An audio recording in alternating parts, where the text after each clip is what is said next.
il trend dei saldi è andato molto ma molto bene.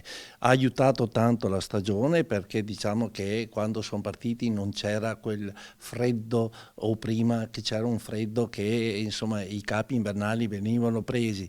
Adesso abbiamo visto che durante i saldi i capispalla sono andati via tantissimi prodotti che purtroppo altrimenti con la stagione che si stava mettendo su una certa situazione, che avevamo i 12-13 gradi anche nelle nostre città, invece così adesso sono andati molto bene. Si vede che i saldi hanno un suo trend, hanno una sua comunicazione importante, è un evento che la gente sta aspettando e adesso abbiamo visto i risultati, quindi sono andati bene.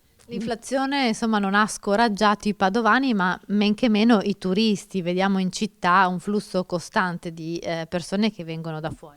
Sì, questo è un altro dato positivo perché vediamo che nella nostra città il dato del turismo è in crescita e questo è entusiasmante perché insomma ti dà la speranza che la città sia una città attrattiva.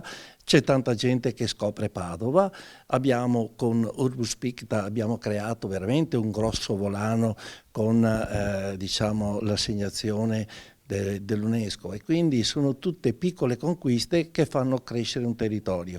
Avendo Abano poi qui vicino, che anche Abano ha segnato con un segno più le presenze, per noi è tutto oro colato, quindi dobbiamo proseguire in questa strada, abbiamo imboccato la strada giusta, nonostante che veniamo fuori da 2 anni, 3 anni di pandemia, da una crisi energetica importante e da un'inflazione che purtroppo sta segnando ancora delle grosse difficoltà. Noi speriamo che anche questo raggiunga il traguardo velocemente e si cambi passo velocemente, che ritorni ad essere più competitiva e appunto abbassando anche il costo delle materie prime che stanno mettendo in dura prova ancora le nostre imprese.